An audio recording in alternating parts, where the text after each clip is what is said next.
Hello again, thank you for joining me for another video.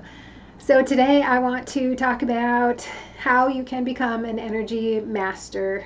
I think it is the most important thing that anyone who is spiritually awakened is working on, whether they realize it or not. I think even before you get on the full spiritual path, you're in training. You're just unconscious to it. So, becoming an energy master, one of the things that I've heard, and I'm sure you've heard it a million times in the spiritual community, is your thoughts create your reality, and controlling your vibration, and thinking about how you manifest by feeling into what you want to experience.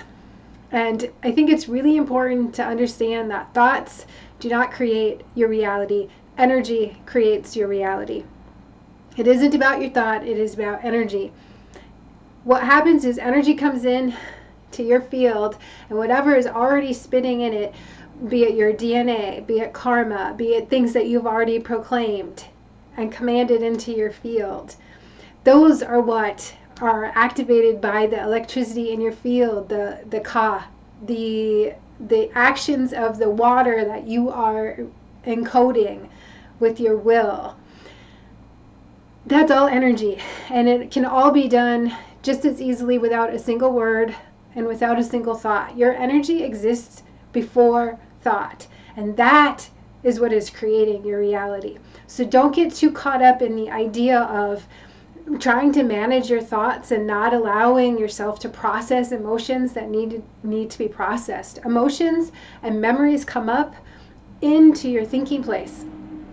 They're triggered by energetic pushes and memories and things that need your attention. And then you can think through the problem and come up with really easy, quick solutions to them by using, the method of going backwards and looking at the seed. Where was the seed planted? Going into your memory, doing compassionate self-care on those memories and the things that happened to you in the past. Things you're still holding on to, false beliefs you have. Our society is full of energy waves. Things are getting sent at you all the time. All the time.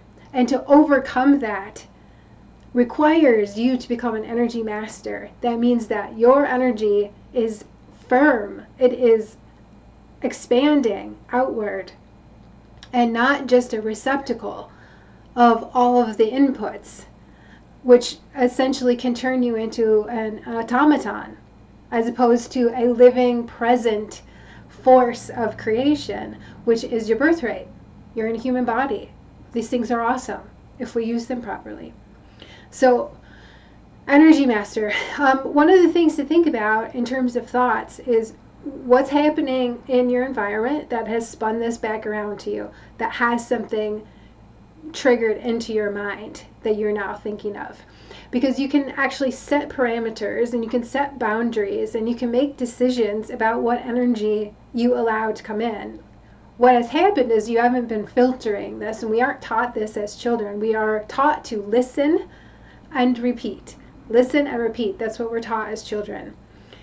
Children are seen and not heard.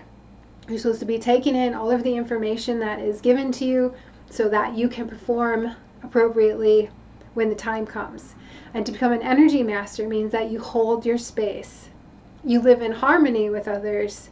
You're not trying to, impose your will like a psychopath. But you are defending your own territory, which includes that inner world of yours.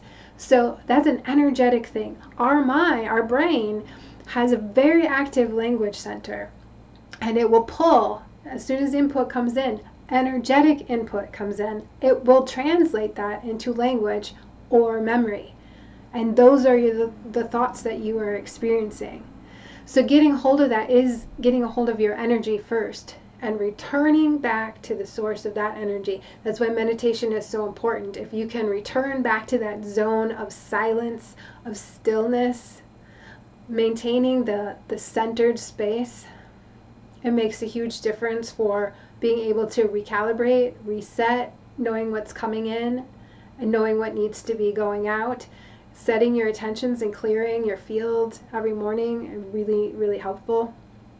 Another thing to keep in mind is, in terms of energy patterns and becoming a master of your space and your life, your full lifeline, you're looking at karma, you're looking at patterns, and you're looking at habits.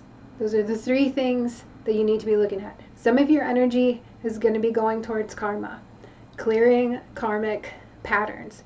You were given a body based on DNA from your parents, based on your genetic lineage from both sides. That's what you're in right now. And that's going to have some karma to it. A body in motion stays in motion. Just think of that when you're trying to understand karma, and you have to actually act willfully to clear out some of those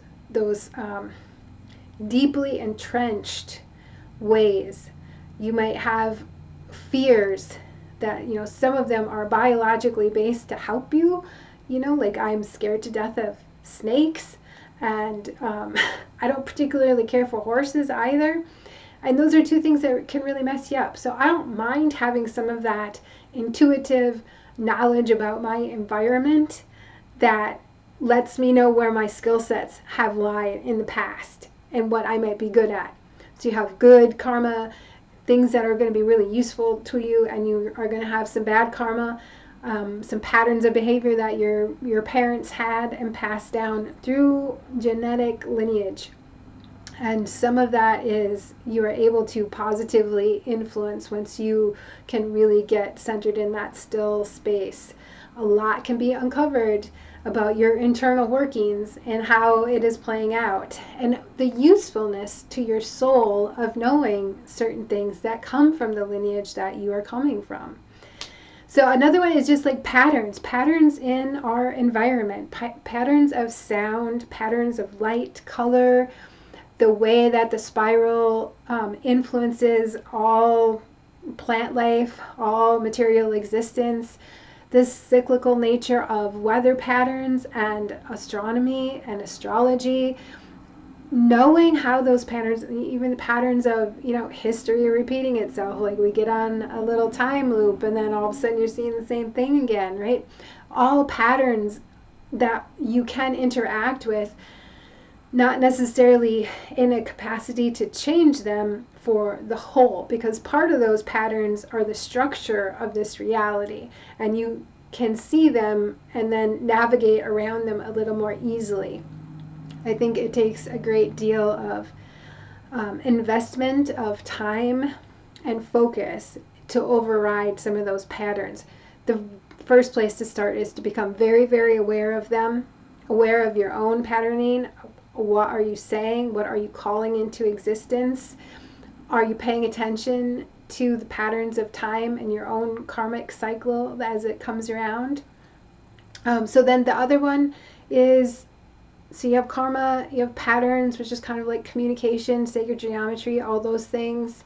And then you also have habits, and habits we just pick up from our environment, the people that we're around most often. So, you've heard the phrase about the 5 people you spend the most time with, and then you pick up their habits.